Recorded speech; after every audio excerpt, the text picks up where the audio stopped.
नमस्ते दोस्तों, आज मैं एक नहावन गीत सुनाने जा रही हूँ। पसंद आए तो लाइक करना, सब्सक्राइब करना, शेयर करना।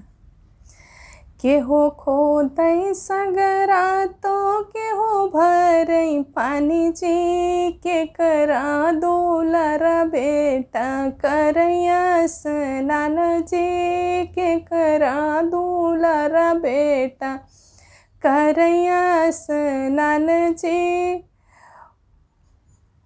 बुआ खोतई सगरा ता मारिन भरई पानी जी, पापा के दुलारा बेटा करैया स्नान जी, पापा के दुलारा बेटा करैया स्नान जी।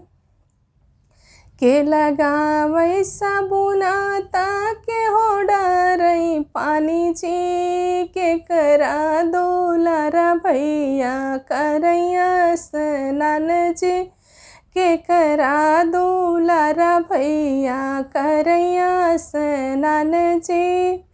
मम्मी लगावे साबुना ता दीदी डरई पानी जी, हमारा दुलारा भैया करैया स्नान जी, हमारा दुलारा भैया करैया स्नान जी।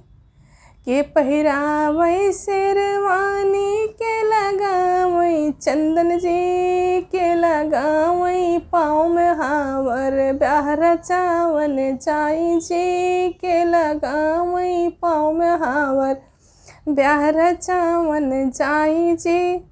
जीजा पहिरावै शेरवानी, फूफा लगावै चंदन जी, नाउनी लगावै पाँव महावर ब्याह रचावन जाई जी, मारी लगावै पाँव महावर ब्याह रचावन जाई जी।